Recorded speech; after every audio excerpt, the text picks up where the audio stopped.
Hi friends, welcome to Lakshmi Max. இன்னைக்கு என்ன பார்க்க போறோம்னா எஸ்எஸ்சி ஜிடி அண்ட் ஆர்பிஎஃப்கான எக்ஸ்பெக்டட் ஜிகே கொஸ்டின்ஸ் வந்து பார்க்க போறோம். இது எல்லாமே எஸ்எஸ்சியில் கேட்ட ஜிகே கொஸ்டின்ஸ், ஓகேவா? ஸோ இன்னைக்கு நாம பார்க்க போகிறது என்னன்னா ஹிஸ்ட்ரி கொஸ்டின்ஸ். அதுக்கு முன்னாடி உங்களுக்கு எஸ்எஸ்சி ஜிடியோட டெஸ்ட் பேட்ச் வேணும்னா நம்ம ஆப்பில் எஸ்எஸ்சி ஜிடிக்கான டெஸ்ட் பேட்ச் வந்து அவைலபிளாக இருக்கு. ஸோ அதில் வந்து நீங்கள் ஜாயின் பண்ணிக்கலாம். டெஸ்ட் பேட்சோட ப்ரைஸ் பார்த்தீங்கன்னா வெறும் 199 தான். ஓகே, ஸோ உங்களுக்கு லைஃப் டைம் வேலிடிட்டி இருக்கும். இதில் ஓவராலாக 700+ டெஸ்ட் வந்து அவைலபிளாக இருக்கு. ஃபர்ஸ்ட் கொஸ்டின் பாருங்க, Siyuki are the records of western world. இதை வந்து எழுதினவர் யாருன்னு கேட்டிருக்காங்க. ஸோ இதை எழுதினவர் யார் அப்படின்னு பார்த்தீங்கன்னா யுவான் ஸ்வாங், ஓகேவா? ஸோ சியூகி அல்லது the records of the Western world, இதை எழுதினவர் யார் அப்படின்னு பார்த்தீங்கன்னா யுவான் ஸ்வாங். இந்த யுவான் ஸ்வாங் வந்து பார்த்தீங்க அப்படின்னா யாரோட ஆட்சி காலத்தில் இந்தியாவுக்கு வந்திருப்பாரு அப்படின்னு பார்த்தீங்கன்னா இவர் சீனால இருந்து வந்த ஒரு பயணி.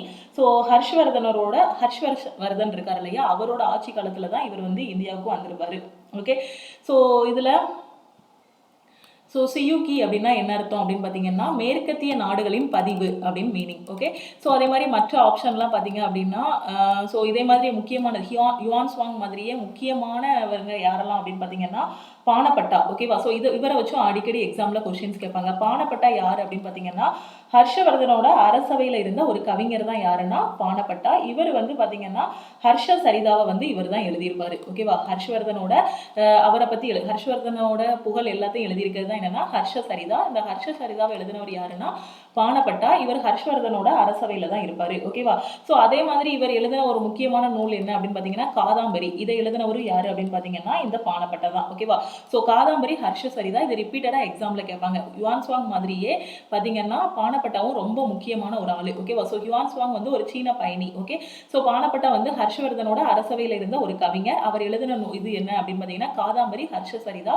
இது ரெண்டையும் எழுதினவர் யாரு அப்படின்னு பார்த்தீங்கன்னா பானப்பட்டர் தான் எழுதியிருப்பாரு. ஓகே, அடுத்த கொஸ்டின் பாருங்க. On 21 October 1943, Subhash Chandra Bose proclaimed the formation of the Provisional Government of Free India in. Okay, so என்ன சொல்லியிருக்காங்க, 21 அக்டோபர் 1943 சுபாஷ் சந்திர போஸில் டேஸில் சுதந்திர இந்தியாவின் தற்காலிக அரசாங்கம் அமைப்பதாக அறிவித்தார். ஸோ எங்க வந்து ஒரு தற்காலிக சுதந்திர இந்தியாவுக்கான ஒரு தற்காலிக அரசாங்கம் அமைப்பதாக சுபாஷ் சந்திர போஸ் சொன்னார் அப்படின்னு பார்த்தீங்கன்னா சிங்கப்பூர்ல. எப்போன்னா 1943. ஓகேவா? ஸோ இதுக்கு பேர் என்ன அப்படின்னு பார்த்தீங்கன்னா ஆசாத் ஹிந்த் இல்லைன்னா சுதந்திர இந்தியா, ஓகேவா? ஸோ அந்த இதுக்கு பேர் வந்து ஆசாத் ஹிந்து இல்லைன்னா சுதந்திர இந்தியா. ஓகே, ஸோ சுதந்திர இந்தியாவும் எக்ஸாமில் கேட்பாங்க, ஆசாத் ஹிந்துவும் கேட்பாங்க, ஓகேவா? ஸோ ஆசாத் ஹிந்த் அப்படிங்கக்கூடிய ஒரு அரசாங்கம் வந்து எங்கே அமைப்பதாக சுபாஷ் சந்திர போஸ் வந்து எங்கே அமைச்சாரு அப்படின்னு கேட்பாங்க. ஸோ எங்கே அமைப்பதாக அறிவித்தாருன்னு கேட்பாங்க. ஸோ எங்கே அப்படின்னு பார்த்தீங்கன்னா சிங்கப்பூரில். அது சுதந்திர இந்தியா அப்படின்னு இருக்கும் எக்ஸாமில். அப்படி இல்லைன்னா ஆசாத் ஹிந்த் அப்படிங்கக்கூடிய ஒரு வேர்டும் வச்சிருப்பாங்க. ஓகே, ஸோ அடுத்த கொஸ்டின் போகலாமா? ஸோ அடுத்த கொஸ்டின் பாருங்க. One of the major events of Ashoka's reign was the convening of the Das Buddhist Sangha in 250 BCE in the capital of Badaliputra. So இந்த புத்த மாநாடுகள் இருக்கு இல்லையா, அந்த புத்திஸ்ட் கவுன்சில் புத்த மாநாடு எல்லாமே ஒரு 4 புத்த மாநாடு ரொம்ப ரொம்ப முக்கியம். ரிப்பீட்டடாக எக்ஸாமில் வந்து கேட்பாங்க. ஸோ அந்த அசோகரோட ஆட்சி காலத்தில் நடந்த புத்த மாநாடு வந்து எத்தனாவது புத்த மாநாடு அப்படின்னு கேட்டிருக்காங்க. ஓகே, ஸோ உங்கள் கொஸ்டின் பாருங்க. அசோகரின் ஆட்சியின் முக்கிய நிகழ்வுகளில் ஒன்று பாடலிபுத்ராவில் நடந்த ஒரு புத்த மாநாடு இல்லைனா புத்த சங்கம், ஓகேவா? ஸோ இல்லைனா புத்த சபைன்னு கூட சொல்லலாம். அது கிமு 250 நடந்துச்சு. ஸோ இந்த அசோகரோட ஆட்சி காலத்தில் பாடலிபுத்ராவில் நடந்த அந்த புத்த சங்கம் இருக்கு இல்லையா, அது எத்தனாவது புத்த சங்கம் கேட்டிருக்காங்க. அது 3வது புத்த சங்கம். அப்போ ஃபர்ஸ்ட், செகண்ட், தேர்டு, ஃபோர்த்து, ஓகேவா? அப்போ அந்த 4 புத்த சங்கமும் எங்கே நடந்துச்சு, எந்த வருஷத்தில் நடந்துச்சு, அதுக்கு யார் தலைமை தாங்கினாங்க, அந்த டைம்ல யார் மன்னராக இருந்தாங்க, இதை சுற்றி எக்ஸாமில் கொஸ்டின் கேட்பாங்க, ஓகேவா? ஸோ இதே மாதிரி ஃபர்ஸ்ட் புத்த மாநாடு பார்த்தீங்கன்னா ஃபர்ஸ்ட் புத்த சபை இல்லைன்னா புத்த மாநாடுன்னு சொல்லலாம். இந்த ஃபர்ஸ்ட் புத்த சபை பார்த்தீங்கன்னா கிமு 483 வந்து நடந்துச்சு. எங்க நடந்துச்சுன்னா ராஜகிரிகால வந்து நடந்தது, ஓகேவா? ஸோ ராஜகிரிகா அப்படின்னு சொல்லுவாங்க. ராஜகிரிகால நடந்தது தான் இந்த ஃபர்ஸ்ட் புத்த மாநாடு, ஓகேவா? ஸோ இதுக்கு வந்து தலைமை தாங்கினவர் யாரு அப்படின்னு பார்த்தீங்கன்னா மகா கஸ்பா வந்து தலைமை தாங்கினாரு. ஸோ இது எல்லாமே நான் புத்திசம் டாபிக்ல உங்களுக்கு வந்து சொல்லி கொடுத்துருவேன். மகா கஸ்பா வந்து இதுக்கு தலைமை தாங்கினாரு. அந்த டைம்ல அரசரா இருந்தவர் யாரு அப்படின்னு பார்த்தீங்கன்னா அஜாத சத்குரு. ஓகே, ஸோ இப்போ ஃபர்ஸ்ட் புத்த மாநாடு, இதுல இருந்து உங்களுக்கு எக்ஸாம்ல கொஸ்டின் கேட்பாங்க. ஸோ அந்த 4 புத்த மாநாடை வச்சு சுற்றி எக்ஸாமில் கொஸ்டின் கேட்பாங்க. ஃபர்ஸ்ட் புத்த மாநாடு எந்த வருஷம் நடந்ததுன்னு கேட்பாங்க, கிமு 483. ஸோ எங்கே நடந்ததுன்னு கேட்பாங்க, ராஜகிரிகால நடந்துச்சு. அப்போ தலைமை தாங்கினவங்க யாருன்னா மகா கஸ்பா. அந்த டைமில் அரசராக இருந்தவர் யாருன்னா அஜாத சத்குரு, ஓகேவா? ஸோ இதே மாதிரி 2வது புத்த மாநாடு பார்த்தீங்க அப்படின்னா 2வது புத்த மாநாடு வந்து கிமு 383 வந்து 2வது புத்த மாநாடு வந்து நடந்துச்சு. ஓகே, ஸோ அது எங்கே நடந்துச்சு அப்படின்னு பார்த்தீங்கன்னா வைஷாலியில் நடந்துச்சு. ஓகே. ஸோ அதுக்கு வந்து தலைமை தாங்கினவர் யாருன்னா சபகாமி இல்லைன்னா சபகாமின்னு சொல்லுவாங்க, சபகாமி. ஓகே. ஸோ இது எல்லாமே எக்ஸாம்ல கேட்ட கொஸ்டின். ஒரு ஷிஃப்ட்ல பார்த்தீங்கன்னா ஃபர்ஸ்ட் புத்த மாநாடு எந்த வருஷம் நடந்ததுன்னு கேட்டிருப்பாங்க. இன்னொரு ஷிஃப்ட்ல ரெண்டாவது புத்த மாநாடு எப்போ நடந்துச்சுன்னு கேட்பாங்க. ஃபர்ஸ்ட் புத்த மாநாடு எந்த இடத்துல நடந்துச்சு, ரெண்டாவது புத்த மாநாடு எந்த இடத்துல நடந்துச்சு, தலைமை தாங்கினவர் யாரு, அந்த டைம்ல அரசராக இருந்தவங்க யாரு, இது கொஸ்டின்ல கேட்பாங்க. ஸோ இந்த டைம்ல ரெண்டாவது புத்த மாநாடு அப்போ அரசராக இருந்தவர் யாரு அப்படின்னு பார்த்தீங்கன்னா கலஷோகா. ஓகேவா. அடுத்து மூன்றாவது புத்த மாநாடு இல்லைன்னா மூன்றாவது புத்த சபை. ஸோ இங்கிலீஷில் பார்த்தீங்கன்னா first Buddhist council, second Buddhist council, third Buddhist கவுன்சில்னு சொல்லுவாங்க. ஸோ இது வந்து எப்போ அப்படின்னு பார்த்தீங்கன்னா கிமு 250 நடந்தது தான் இந்த மூன்றாவது புத்த மாநாடு. ஸோ இது வந்து எங்கே நடந்ததுன்னா பாடலிபுத்ரால நடந்துச்சு. இந்த டைம்ல தான் பார்த்தீங்க அப்படின்னா அசோகர் வந்து அரசராக இருப்பார். ஓகேவா.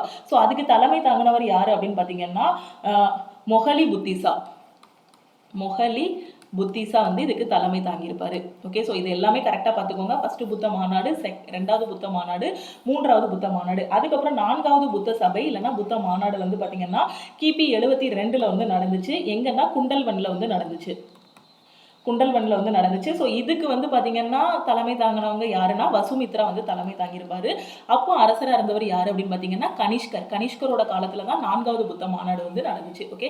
ஸோ நான் இப்போ சொல்லியிருக்கேன் இல்லையா, இதுல இருந்து ரிப்பீட்டடாக நிறைய கொஸ்டின்ஸ் வந்து கேட்டிருக்காங்க. First Buddhist council, second, third, fourth பார்த்துக்கணும். அதோட இயர் வந்து பார்த்துக்கோங்க. அந்த எல்லாமே எங்கெங்க நடந்துச்சுங்கிறத பார்த்துக்கோங்க. அந்த டைம்ல தலைமை தாங்கினவங்க யாரு, அந்த டைம்ல வந்து அரசராக இருந்தவங்க யாரு. ஸோ இப்போ ஃபார் எக்ஸாம்பிள் நான்காவது புத்த மாநாட்டின் போது அரசராக இருந்தவர் யாரு எக்ஸாம்ல கேட்பாங்க. யாருன்னா கனிஷ்கர். ஓகேவா. சோ அதுக்கு தலைமை தாங்கினவங்க யாருன்னு கேட்பாங்க. வசுமித்ரா இல்லைன்னா அஸ்வகோஷா. ஓகேவா. சோ ரெண்டு வருமே, வசுமித்ராவும் அஸ்வகோஷாவும். ஓகேவா. சோ புரிஞ்சிருச்சா. அடுத்த கொஸ்டின் போலாமா. Who among the following rulers is called the Napoleon of India. இது நேத்து ஹிஸ்டரி கொஸ்டின்ல நான் சொன்னேன். அப்போ நாம வந்து நான் வந்து சந்திரகுப்தர் மௌரியன் எம்பையரோட ஃபவுண்டர் வந்து யாரு நேத்து நான் சொன்னேன். மௌரிய பேரரசோட ஃபவுண்டர் யாரு, சந்திரகுப்த மௌரியர். ஓகேவா. சோ இவரோட நேம் மாதிரியே தான் நமக்கு வரும். யாருன்னா சமுத்திரகுப்தர்னு ஒரு நேம் வரும். ஓகேவா. சோ சமுத்திரகுப்தர் வந்து பாத்தீங்கன்னா நெப்போலியன் ஆஃப் இந்தியா. உங்களுக்கு ஆப்ஷன்ல சந்திரகுப்தனும் இருக்கும், சமுத்திரகுப்தனும் இருக்கும். இதை வச்சு நீங்க கன்ஃபியூஸ் ஆகக்கூடாது. ஏன்னா நெப்போலியன் ஆஃப் இந்தியாங்கிறது ஒரு டைட்டில். அப்போ அவர் ரொம்ப பெரிய ஆளா இருந்தா தான் அந்த டைட்டில் கொடுப்பாங்க. சமுத்திரம்னா என்னது, கடல். அப்போ சமுத்திரம் மாதிரி ஒரு பெரிய ஆளா இருக்கிறதுனால தான் நெப்போலியன் ஆஃப் இந்தியா டைட்டில் வந்து கொடுத்துருக்காங்க. ஸோ அது யாருக்கு கொடுத்துருக்காங்கன்னா சமுத்திரகுப்தருக்கு கொடுத்துருக்காங்க. ஸோ மறக்கக்கூடாது, ரெண்டு நேமே வச்சு கன்ஃபியூஸ் பண்ணக்கூடாது. பின்வரும் ஆட்சியாளர்களில் யார் இந்தியாவின் நெப்போலியன் என்று அழைக்கப்படுகிறார். ஸோ யார் அப்படின்னு பார்த்தீங்கன்னா சமுத்திரகுப்தர் தான் இந்தியாவின் நெப்போலியன் என்று அழைக்கப்படுகிறார். ஓகே, புரிஞ்சிருச்சா. ஸோ அடுத்த கொஸ்டின் போலாமா. ஸோ அசோகர் யாருன்னு உங்களுக்கு தெரியும். ஸோ இவர் வந்து பிந்துசாரரோட பையன். அப்போ இந்தியாவின் நெப்போலியன் என்று அழைக்கப்படுபவர் யாரு, சமுத்திரகுப்தர். ஓகேவா. ஸோ அடுத்த கொஸ்டின் பாருங்க. Who among the following freedom fighters wrote the poem Vande Mataram in 1875. 1875 Vande மாதரத்தை எழுதினவர் யாருன்னு கேட்டிருக்காங்க. ஸோ இது ரொம்பவே ஈஸியான கொஸ்டின். பங்கிம் சந்திர சட்டர்ஜி. ஸோ பங்கிம் சந்திர சட்டர்ஜிங்கிறது ஆப்ஷன் ஏ. ஓகேவா. ஸோ பின்வரும் சுதந்திர போராட்ட வீரர்களில் யார் வந்தே மாதரத்தை 1875 எழுதினார்னு கேட்டிருக்காங்க. யாருன்னா பங்கிம் சந்திர சட்டர்ஜி. ஓகே. ஸோ ரவீந்திரநாத் தாகூரும் ரொம்ப ரொம்ப முக்கியமான கொஸ்டின். இவரை வச்சு பார்த்தீங்க அப்படின்னா இவருக்கு வந்து 1913 வந்து இலக்கியத்திற்கான நோபல் பரிசு வந்து கிடைச்சது ரவீந்திரநாத் தாகூருக்கு. ஓகேவா. ஸோ முதல் யூரோப்பியன் அல்லாதவர் தான், ஃபர்ஸ்ட் ஐரோப்பியர் அல்லாதவர் நோபல் பரிசு வாங்கியிருக்கவர் யாரு அப்படின்னு பார்த்தீங்கன்னா ரவீந்திரநாத் தாகூர் தான். இவருக்கு 1913 வந்து இலக்கியத்திற்கான நோபல் பரிசு வந்து கொடுத்திருக்காங்க. ஓகே. சோ அதே மாதிரி இவர் எழுதின நூல் என்ன அப்படின்னு பாத்தீங்கன்னா கீதாஞ்சலி. இந்த கீதாஞ்சலிங்கிற கீதாஞ்சலிங்கிறதுக்காக தான் அந்த நூல் எழுதுனதுனால தான் அவருக்கு வந்து என்ன கொடுத்தாங்கன்னா நோபல் பரிசு வந்து கொடுத்தாங்க. ஓகேவா. சோ அவரோட கீதாஞ்சலி படைப்புக்காக தான் ரவீந்திரநாத் தாகூருக்கு நோபல் பரிசு வந்து கொடுத்திருக்காங்க. ஓகே. சோ இந்த கொஸ்டின் அடிக்கடி எக்ஸாம்ல கேட்பாங்க. ரவீந்திரநாத் தாகூர் ரிலேட் பண்ணி பாத்தீங்கன்னா இவருக்கு நோபல் பரிசு எப்ப கிடைச்சதுன்னு கேட்பாங்க. 1913. எதுக்காகனா அவரோட படைப்பான கீதாஞ்சலி. ஓகேவா. சோ கீதாஞ்சலி எழுதுனதுக்காக அவருக்கு வந்து நோபல் பரிசு வந்து கொடுத்தாங்க. Okay. It was under the reign of Dash that the Mughal Empire reached its peak in matter of area under the Mughal Empire. எந்த முகாலய அரசனோட ஆட்சியில முகாலய பேரரசு வந்து அதிகமான அளவு விரிவடைஞ்சதுன்னு கேட்டிருக்காங்க. எப்போனா அவுரங்கசீப்போட ஆட்சியில. ஓகேவா. ஸோ டேஸ் ஆட்சியின் கீழ் முகாலய பேரரசு முகாலய பேரரசின் கீழ் உள்ள பகுதிகளில் அதன் உச்சத்தை அடைந்ததுன்னு கேட்டிருக்காங்க. ஸோ யாரோட ஆட்சியில் அப்படின்னு பார்த்தீங்கன்னா அவுரங்கசீப்போட ஆட்சியில தான் முகாலய பேரரசு இன்னுமே அதிகமான அளவு வந்து பறந்து விரிஞ்சுது. அதுக்கப்புறம் அவுரங்கசீப்போட இறப்புக்கு பிறகு, அவர் இறந்ததுக்கு அப்புறம் பார்த்தீங்கன்னா முகாலய பேரரசு வந்து டவுன் ஆக ஆரம்பிச்சிருது. ஸோ முகலாய பேரரசுலேயே ரொம்ப ஃபேமஸான அரசர் யாருன்னா அக்பர் தான். இவரோட ஆட்சி காலத்திலையும் முகலாய பேரரசு வந்து ரொம்பவே பெரிய அளவுக்கு பறந்து விரிஞ்சுது. ஸோ அவரோட ஆட்சிக்கு ஒரு ஈக்குவலாக ஒருத்தர் ஆட்சி பண்ணியிருக்காரு முகலாய பேரரசில் அப்படின்னு பார்த்தீங்கன்னா யாருன்னா அவுரங்கசீப் தான். ஓகேவா? ஸோ அக்பரோட ஆட்சியை காட்டிலும் அவுரங்கசீப்போட ஆட்சியில் வந்து முகலாய பேரரசு வந்து ரொம்பவே பறந்து விரிஞ்சிருந்தது. அவுரங்கசீப் யாரோட பையன் அப்படின்னு பார்த்தீங்கன்னா ஷாஜஹானோட பையன் தான் அவுரங்கசீப். ஓகே, ஸோ அந்த அவுரங்கசீப் என்ன பண்ணுவாருன்னா ஷாஜஹானை வந்து சிறையில் அடைச்சிருவாரு. அவங்க அப்பா உயிரோட இருக்கும்போதே அவுரங்கசீப் வந்து அரசன் ஆயிடுவாரு. ஓகேவா? ஸோ ஷாஜஹானை வந்து சிறையில் அடைப்பாரு. அதுக்கப்புறம் ஷாஜஹானை கொல்றது யாருன்னா அவுரங்கசீப் தான் கொல்லுவாரு. அவுரங்கசீப் எப்போ இறந்து போவாருன்னா 1707 இறந்து போவார். அவர் இறந்து போகும்போது அவரோட வயசு வந்து 90 வயசு. ஓகே, ஸோ இவர் இறந்ததுக்கு அப்புறமா வரக்கூடிய மன்னர்கள் வந்து அவ்வளோ இதாக இருக்க மாட்டாங்க. அவ்வளோ பெரிய ராஜ்யத்தை அவங்களால கட்டி காப்பாற்றக்கூடிய அளவுக்கு அவங்களால முடியாது. அந்த அளவுக்கு கெப்பாசிட்டி அவங்க கிட்ட இல்லாததுனால முகலாய பேரரசு அவுரங்கசீப்போட மரணத்துக்கு பிறகு கிட்டத்தட்ட டவுன் ஆக ஆரம்பிச்சிடும். ஓகேவா? ஸோ அடுத்த கொஸ்டின் போலாமா? ஸோ இந்த கொஸ்டினில் பாருங்கள், சிப்பாய் mutiny in India started from. So சிப்பாய் கழகம் இருக்கு இல்லையா?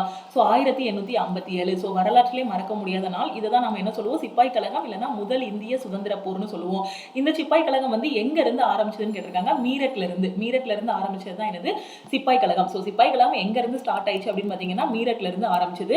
ஸோ அந்த சிப்பாய் கழகம் பார்த்தீங்கன்னா 1857 59 வரைக்கும் கிட்டத்தட்ட 2 வருஷம் வரைக்கும் நடந்துச்சு. ஒவ்வொரு பகுதியிலையும் ஒவ்வொருத்தங்க வந்து தலைமை தாங்கியிருப்பாங்க. ஸோ அது எல்லாமே அந்த முதல் இந்திய சுதந்திர போர் கீழே வந்து நீங்க படிச்சுக்கணும். ஏன்னா ஒவ்வொரு பகுதியிலையும் நார்த்லையும் சரி சவுத்லையும் சரி ஒவ்வொரு சைட்லையும் இந்த சிப்பாய் கழகம் வந்து வெடிக்க ஆரம்பிச்ச பிறகு இப்போ ஜான்சியில் பார்த்தீங்கன்னா ஜான்சி ராணி லட்சுமிபாய் வந்து தலைமை தாங்கியிருப்பாங்க அந்த படைகளுக்கு. ஓகேவா? இந்த மாதிரி ஒவ்வொரு பகுதியில் இருக்கக்கூடிய படைகளுக்கு ஒவ்வொருத்தங்க தலைமை தாங்கியிருப்பாங்க. ஸோ முதல் இந்திய சுதந்திர போர் அந்த 1857 சிப்பாய் கழகத்திலிருந்து உங்களுக்கு கொஸ்டின் எப்படி வரும்னா முதல் இந்திய சுதந்திர போர் எந்த வருஷம் நடந்துச்சு, இது எத்தனை வருஷம் நடந்துச்சுன்னு கேட்பாங்க. இது 1857 59 வரைக்கும் நடந்துச்சு. ஓகேவா? அதுக்கு முன்னாடியே முதல் இந்திய சுதந்திர போருக்கு முன்னாடியே பாத்தீங்கன்னா கிட்டத்தட்ட ஒரு சுதந்திர போர் மாதிரியே ஒன்று நடந்திருக்கும், வேலூர் கழகம். ஓகே, வேலூர் கழகம், வேலூர் சிப்பாய் கழகம்னு சொல்லுவாங்க. இதை வெறுமனே 1857 நடந்ததை சிப்பாய் கழகம்னு சொல்லுவாங்க. அந்த 1806 வந்து பாத்தீங்கன்னா வேலூர் சிப்பாய் கழகம் வந்து நடந்துச்சு. ஓகேவா? இது வந்து பாத்தீங்கன்னா ஒரு நாளோ 2 நாள்லயோ முடிஞ்சிருச்சு இந்த சிப்பாய் கழகம். இது வந்து அவ்வளோ அளவுக்கு ஃபேமஸ் கிடையாது. ஆனா அதுக்கு அடுத்து வெடிச்சு அந்த 1857 நடந்த முதல் இந்திய சுதந்திர போர் தான் ரொம்ப ஃபேமஸ் ஆனது. ஓகேவா? அது வந்து கிட்டத்தட்ட 2 வருஷம் வரைக்கும் நடந்துச்சு. ஒவ்வொரு சைட்ல இருந்தும் நார்த்ல இருந்து சவுத்ல இருந்து ஒவ்வொரு பகுதியில இருந்தும் ஒவ்வொருத்தங்க அவங்களோட படைகளை வந்து தலைமை தாங்கி ஆங்கிலேயருக்கு எதிராக இது பண்ணாங்க. ஓகேவா? ஆனா கடைசி அது வந்து தோல்வியில தான் முடிஞ்சிச்சு. ஸோ இதுக்கு ஃபர்ஸ்ட் மெயின் காரணம் என்ன அப்படின்னு பாத்தீங்கன்னா இந்த சிப்பாய் கழகத்துக்கு ஸோ ஆங்கிலேயரோட படைகள்ல இருப்பாங்க இல்லையா, அதுல வந்து இந்தியர்கள் இருப்பாங்க. அந்த இந்தியர்களை பாத்தீங்கன்னா அவங்க அந்த துப்பாக்கி வச்சு சுடுவாங்க இல்லையா. ஸோ ஆங்கிலேயரோட படைகள்ல இந்தியர்கள் இருக்கும்போது பெரும்பாலும் அவங்க வந்து பிராமின்ஸோ முஸ்லிம்ஸ் அந்த மாதிரி இருப்பாங்க இல்லையா. ஸோ அவங்க வந்து என்ன பண்ணுவாங்கன்னா அந்த துப்பாக்கியில் வந்து அந்த பன்னியோட கொழுப்பு இருக்கு இல்லையா, பன்றியோட கொழுப்பு, பசுமாட்டோட கொழுப்பு, விலங்குகளோட கொழுப்பை வச்சு துப்பாக்கி வந்து இது பண்ற மாதிரி இருக்கும். அந்த ரைஃபிளை ஹேண்டில் பண்ற மாதிரி இருக்கும். அதை லைட்டா பல்லுட்டுக்கு அடிச்சுட்டு வாய்ட்டுக்கு அடிச்சுட்டு அதுக்கப்புறம் தான் ஷூட் பண்ற மாதிரி இருக்கும். ஸோ அந்த மாதிரி பண்றதுனால ஸோ இந்துக்கள் எல்லாருமே தெய்வமாக வழிபடுவாங்க பசுவை. ஸோ அதனால இந்துக்கள் முஸ்லீம்கள் எல்லாருமே ஆங்கிலேயரோட படையில் இருப்பாங்க இல்லையா. ஸோ அவங்க வந்து அந்த ரைஃபில் நாங்கள் அந்த மாதிரி விலங்குகளோட கொழுப்பை தடவி இருக்க ரைஃபில் அந்த மாதிரி நாங்கள் ஹேண்டில் பண்ண மாட்டோம்னு ஒரு புரட்சி வெடிக்க ஆரம்பிச்சது. அப்படியே அந்த இது கலகம் வந்து எல்லா பக்கமும் பரவி முதல் இந்திய சுதந்திர போரா ஆயிடுச்சு. ஓகேவா? ஸோ இது எங்கேருந்து ஸ்டார்ட் ஆயிடுச்சுன்னா மீரட்ல இருந்து ஸ்டார்ட் ஆயிடுச்சு. முதல் இந்திய சுதந்திர போர் வந்து ஃபர்ஸ்ட் ஸ்டார்ட் ஆனது வந்து மீரட்ல இருந்து ஸ்டார்ட் ஆயிடுச்சு. அது கிட்டத்தட்ட 1857 இருந்து 59 வரைக்கும் இது நடந்துச்சு. ஆனால் கடைசி இந்தியர்களுக்கு வந்து அதில் தோல்வி ஆயிடுச்சு. ஓகே, ஸோ இது வந்து பார்த்தீங்கன்னா லக்னோ, டெல்லி, கான்பூர், ஸோ ஆக்ரா வரைக்குமே இது வந்து பரவி இருந்துச்சு. ஒவ்வொரு பகுதிகள்லையும் ஒவ்வொருத்தங்க வந்து அந்த படையை வந்து தலைமை தாங்கி கொண்டு போயிட்டு இருந்தாங்க. ஸோ அது எல்லாமே நீங்கள் டீட்டெயிலாக படிக்கலாம். ஸோ நம்ம ஆப்பில் நான் ரொம்ப தெளிவாக உங்களுக்கு வந்து டீச் பண்ணியிருப்பேன் ஹிஸ்ட்ரியில். ஸோ அதை வந்து கரெக்டாக ஒவ்வொரு பகுதியில் யார் தலைமை தாங்கினாங்க அப்படிங்கிறத ஒரு ஸ்டோரியாகவும் உங்களுக்கு சொல்லியிருப்பேன். ஒன் லைனராகவும் எக்ஸாம் பாயிண்ட் ஆஃப் வியூலையும் நம்ம டிஸ்கஸ் பண்ணியிருப்போம். ஸோ இந்த கொஸ்டினில் பாருங்கள், Jorwe culture was a chalcolithic archaeological site located in the present day in Indian state of. ஓகேவா? என்ன சொல்லியிருக்காங்க, ஜோர்வே கலாச்சாரம் என்பது இன்றைய இந்திய மாநிலமான டேஸில் அமைந்துள்ள கால்கோலித்திக் தொல்பொருள் தளமாகும். ஸோ இந்த ஜோர்வே கலாச்சாரம் வந்து எங்கே இருக்குது அப்படின்னு பார்த்தீங்கன்னா மகாராஷ்டிராவில் இருக்குது. Okay, in which battle was Siraj ud-Daulah defeated by Robert Clive. ஓகேவா, ஸோ லார்ட் கிளைவ்னு சொல்லியிருக்காங்க, ராபர்ட் கிளைவ். ஓகேவா, சிராஜ் உத்தௌலா யாரால தோற்கடிக்கப்பட்டாரு அப்படின்னு பார்த்தீங்கன்னா ராபர்ட் கிளைவால தோற்கடிக்கப்பட்டாரு. எப்போ அப்படின்னு பார்த்தீங்கன்னா பிளாசி போரில் வந்து தோற்கடிக்கப்பட்டாரு. ஓகேவா, ஸோ பிளாசி போரில் பார்த்தீங்கன்னா ராபர்ட் கிளைவ், ஸோ பிரெஞ்சு படைகளுக்கும் ஆங்கில கிழக்கிந்திய கம்பெனி இருக்கு இல்லையா, அவங்களுக்கும் இடையில தான் சண்டை நடக்கும். இதில் என்ன அப்படின்னு பார்த்தீங்கன்னா இந்தியாவில் இருக்கவங்களுக்கே சப்போர்ட் பண்ணுவாங்க. ஓகேவா, ஸோ சிராஜ் உத்தௌலாவுக்கு சப்போர்ட் பண்ணுறவங்க யாருன்னா பிரெஞ்சுக்காரங்க சப்போர்ட் பண்ணுவாங்க. ஸோ ராபர்ட் கிளைவ் வந்து யாருக்கு சப்போர்ட் பண்ணுவாங்க அப்படின்னு பார்த்தீங்கன்னா நவாப்களுக்கு, வங்காளத்தோட நவாப்களுக்கு வந்து சப்போர்ட் பண்ணுவாங்க. அதாவது டைரக்டா அவங்க மோதாம இந்தியர்களுக்கே மோதுறாங்க. இந்த சைடு இருக்கவங்களுக்கு பிரெஞ்சுக்காரங்க சப்போர்ட் பண்ணுவாங்க அந்த சிராஜ் உத்தௌலா டீமுக்கு.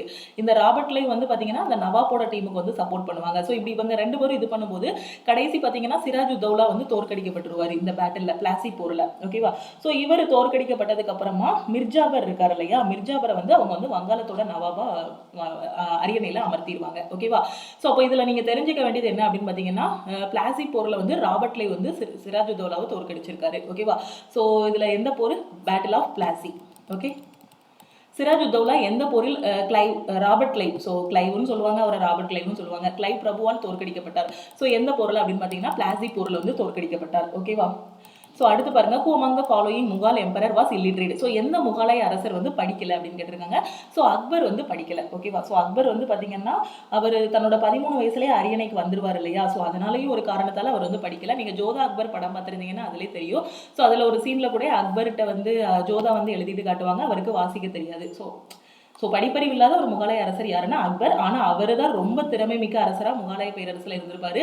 அந்த முகலாய பேரரசையே ரொம்ப பெரிய அளவில் விரிவுபடுத்தினவர் யாருன்னா அக்பர். அக்பருக்கு அடுத்து பார்த்தீங்கன்னா அவுரங்கசீப் வந்து பெரிய அளவில் விரிவுபடுத்தியிருப்பாரு. அவுரங்கசீப்போட இதுக்கு அப்புறமா முகலாய பேரரசை ஒரு முடிவுக்கு வந்துடும். ஓகேவா, ஸோ இந்த அக்பர் எப்போ இருந்து எப்போ ஆட்சி பண்ணாருன்னா 1556 இருந்து 1605 வரைக்கும் ஆட்சி பண்ணவர் தான் யாருன்னா அக்பர். ஓகேவா, ஸோ முகலாய பேரரசோட ஃபவுண்டர் யாரு? பாபர். ஓகேவா, ஸோ பாபரோட பையன் வந்து யாரு? ஜஹாங்கீர். ஜஹாங்கீருக்கு அப்புறம் யாரு? அக்பர். அக்பருக்கு அப்புறம் அவரோட பையன் யார் வருவாங்க? அக்பருக்கு அடுத்து தப்பா சொல்லிட்டேன். ஃபர்ஸ்ட் வந்து யார் வருவார்? பாபர். பாபரோட பையன் வந்து ஹிமாயூன். ஓகேவா, ஸோ ஹிமாயூனுக்கோட பையன் தான் யார் அப்படின்னு பார்த்தீங்கன்னா அக்பர். ஓகேவா, ஸோ அக்பரோட பையன் ஜஹாங்கீர். ஓகேவா, ஸோ நான் மாற்றி சொல்லிட்டேன், அக்பரோட அப்பா வந்து ஜஹாங்கீர்னு சொல்லிட்டேன். ஃபர்ஸ்ட் வந்து பாபர், அந்த பானிபட் போர் இருக்கு இல்லையா, அந்த பானிபட் போரில் வந்து அவர் இப்ராஹிம் லோடி 1526 முதல் பானிபட் போரில் இப்ராஹிம் லோடியை தோற்கடிச்சிட்டு பாபர் வந்து முகலாய சாம்ராஜ்யத்தை வந்து நிறுவுவார். அதுக்கப்புறம் அவரோட பையன் ஹிமாயூன் வருவார். ஹிமாயூனுக்கு அப்புறம் அக்பர். அக்பருக்கு அப்புறம் பார்த்தீங்கன்னா ஜஹாங்கீர். ஜஹாங்கீருக்கு அப்புறம் அவரோட பையன் ஷாஜகான் வருவார்.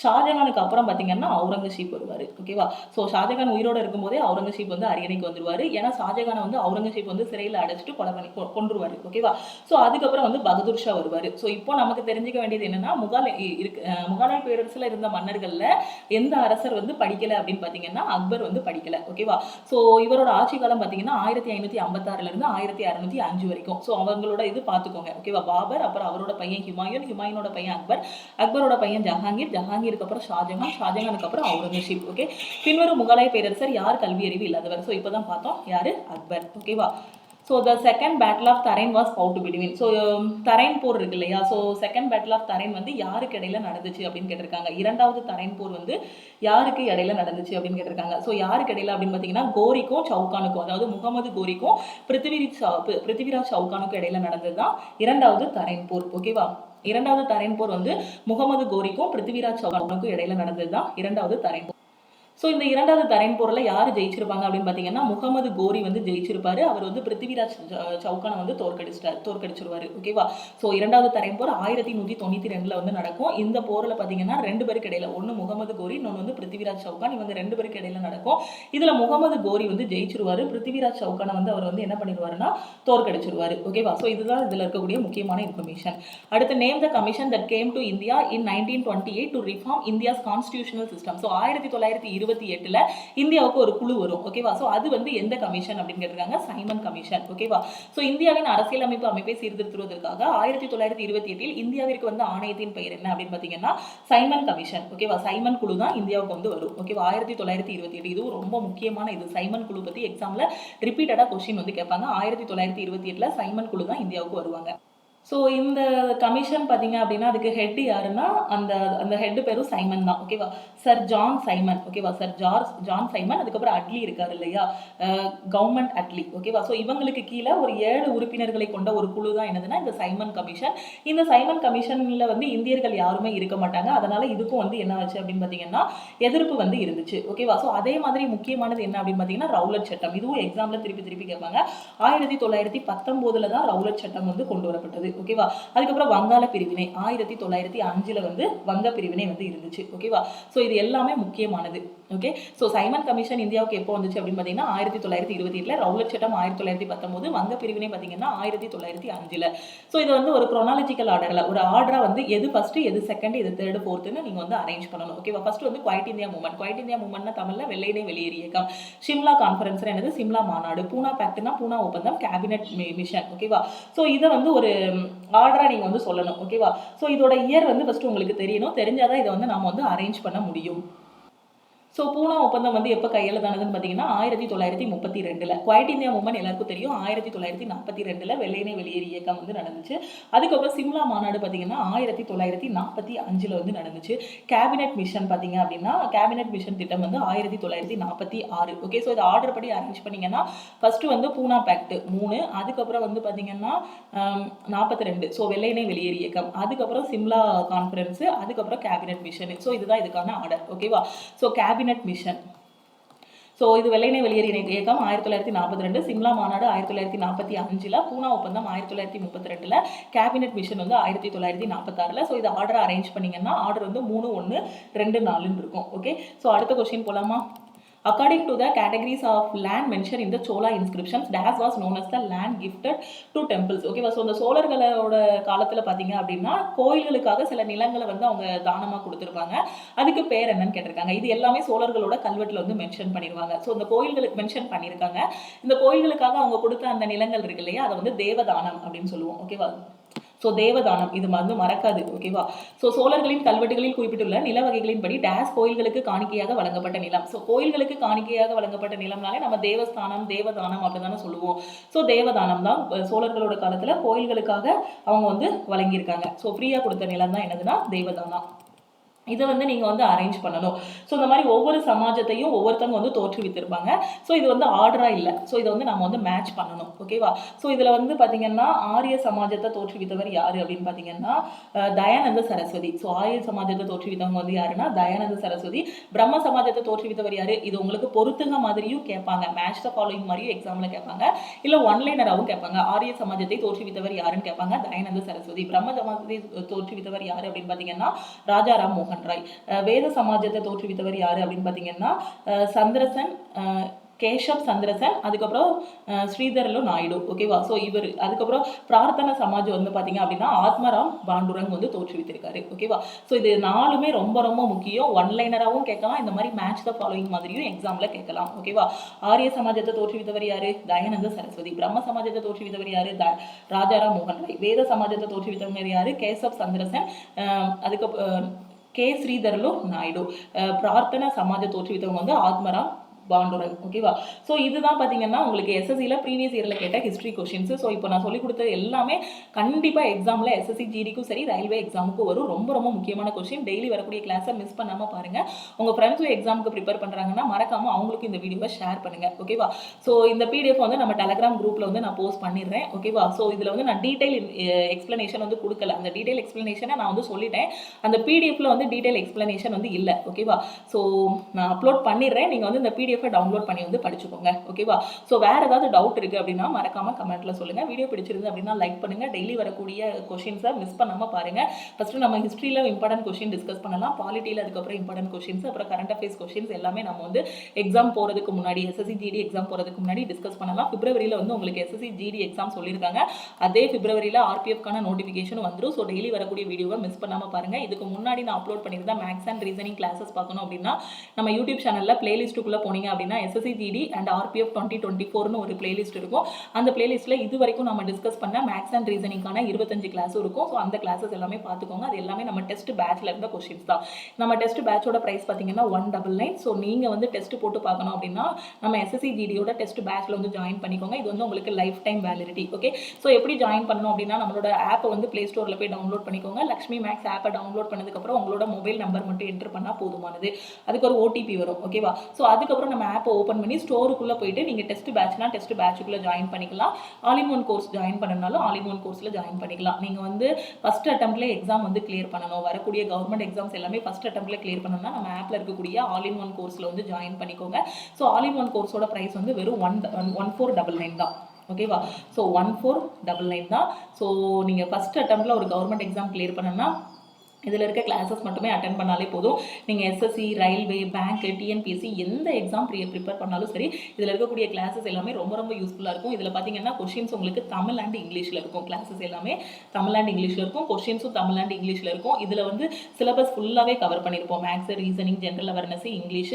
எந்த எக்ஸாம் நீங்கள் படிக்கிறீங்களோ, ரயில்வேனா ரயில்வேக்கான சிலபஸ் ஃபுல்லாக கவர் ஆகிருக்கும். எஸ்எஸ்சினா எஸ்எஸ்சிக்கான சிலபஸ் ஃபுல்லாகவே கவர் ஆகிருக்கும். அது போக ப்ரீவியஸ் இயர் கொஷின்ஸ்னு தனியாக ஒரு கிளாஸஸ் வந்து கொண்டு போயிருக்கோம். அது போக ரிவிஷன் கிளாஸஸும் இதிலே அவைலபிளாக இருக்கும். இதை மட்டும் படிச்சாலே போதும், எக்ஸாம் வந்து நீங்க ஃபர்ஸ்ட் அட்டெம்ப்ட்ல கிளியர் பண்ணிடலாம். ஸோ இருக்கக்கூடிய டைமை வேஸ்ட் பண்ணிடாதீங்க. காலேஜ் ஸ்டூடெண்டாக இருந்தாலும் சரி, நீங்க இதில் ஜாயின் பண்ணிட்டு உங்களோட ப்ரிப்பரேஷன் ஸ்டார்ட் பண்ணுங்க.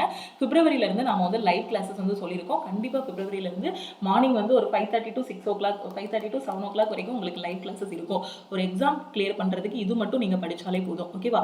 அதே மாதிரி மேக்ஸ் அண்ட் ரீசனிங் கிளாஸஸ் உங்களுக்கு வேணும்னாலும் அதுவும் நம்ம ஆப்ல வந்து அவைலபிளா இருக்கு.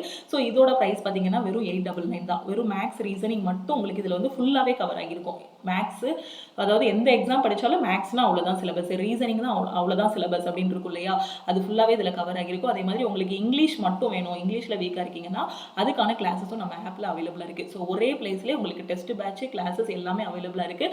ஸோ நீங்கள் ஜாயின் பண்ணணும்னா ஜாயின் பண்ணிக்கோங்க. ப்ளே ஸ்டோரில் போய் நம்மளோட ஆப்பை டவுன்லோட் பண்ணிக்கோங்க. இல்லை வீடியோ கீழே இருக்கக்கூடிய டிஸ்கிரிப்ஷன்லேயே ஆப்போட லிங்க் இருக்கும்.